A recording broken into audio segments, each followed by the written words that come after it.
गांव में श्यामलाल और उसकी बीबी आशा साथ में रहते थे, लेकिन उसके बच्चे शहर में रहते थे। एक दिन श्यामलाल का बेटा अपने परिवार के साथ गांव पहुंचा। पिताजी, दोनों बच्चे जिद कर रहे थे, मुझे दादाजी और दादी के साथ गर्मियों की छुट्टी बितानी है। अरे रहने दो इन बच्चों को, तुम तो आते नहीं, कम से कम बच्चे तो यहाँ रहेंगे। तभी मोहन की नजर ऊपर वाले घर पर पड़ी। वहाँ एक औरत खड़ी थी। पिताजी, वो औरत कौन है? बेटा, वो किराएदार है, इतना बड़ा घर है, किराए में दे देता हूँ। श्यामलाल का अच्छा खासा बड़ा घर था। बच्चों, हम जा रहे हैं, दादाजी और दादी को ज्यादा परेशान न करना। और फिर मोहन और उसकी पत्नी शहर वापस लौट गए। धीरे धीरे रात हो गई। अब बच्चे सोने जा रहे थे। तभी दादाजी ने बच्चों से कहा, देखो बिट्टू और स्वीटी, तुम दोनों वो खिड़की देख रहे हो ना, उसे रात को कभी भी खोलना नहीं। पर क्यों दादाजी? क्योंकि वो खिड़की जंगल की तरफ खुलती है और वैसे भी कुछ दिनों से अजीबोगरीब हादसे हो रहे हैं। बिट्टू मन ही मन सोच रहा था। लगता है दादाजी हमें डरा रहे हैं ताकि हम कोई शरारत न करें। एक रात जब दोनों बच्चे सो रहे थे कि अचानक लाइट चली गई और स्वीटी की नींद टूट गई। उफ, कितनी गर्मी है। बिट्टू को भी बहुत गर्मी लग रही होगी। मैं ना खिड़की खोल देती हूँ। फिर स्वीटी खिड़की खोल देती है। तभी उसे रोने की आवाज आई। इतनी रात को कौन रो रहा है? जब वो गौर से खिड़की के बाहर देखती है तो एक आदमी बैठा रो रहा था। स्वीटी उस आदमी को देख ही रही थी। तभी वो आदमी एकदम से स्वीटी के पास खड़ा हो जाता है और जोर से चिल्लाता है। फिर वो आदमी पाइप से ऊपर आने लगा। ये देख स्वीटी डर जाती है और भागकर बिट्टू के पास आ जाती है। तब तक बिट्टू आवाज सुनकर उड़ जाता है। क्या हुआ दीदी, आप इतने घबराए हुए क्यों हो? और ये आवाज कैसी थी? बिट्टू वो पाइप से कोई ऊपर आ रहा है, जल्दी से भागो। फिर दोनों दरवाजे की तरफ दौड़ता है और दरवाजा खोलने की बहुत कोशिश करता है, पर वो दरवाजा खुलता नहीं। फिर वो दोनों पलंग के नीचे छिप जाते हैं। तभी वो आदमी आया। पहले दरवाजे की तरफ, उसके बाद खिड़की की तरफ घूम रहा था। अचानक से वो आदमी पलंग के नीचे देखा। तभी बच्चे चिल्लाने लगे।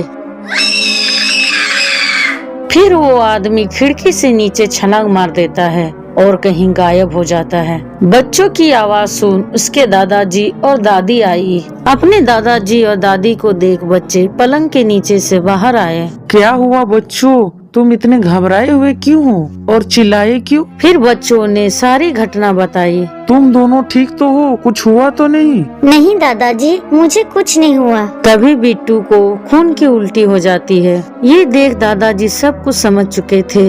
ये कोई आदमी का खेल नहीं, ये पिशाच का काम है। आशा, हमें तुरंत किसी तांत्रिक के पास जाना चाहिए। फिर वे लोग तांत्रिक के पास पहुँचे और सारी बातें बताई। ये कोई मामूली पिशाच नहीं, अगर इसकी नजर किसी पर पड़ गई तो वो खून की उल्टी कर कर के मरता है। बेटी, तुम्हारे गले में जो माँ दुर्गा का लॉकेट है, उसी के वजह से तुम बच पाई, पर तुम्हारा भाई नहीं बच पाया। वो उसके शक्ति का शिकार हो गया। पर बाबा, इसका कोई तो उपाय होगा। वो पिशाच अकेले नहीं रहता, उसके साथ उसकी पिशाचनी भी रहती है। वो जरूर तेरे घर में होगी, इसलिए वो ढूंढते हुए तेरे घर आया है। हमें इस मुसीबत से निकालिए बाबा।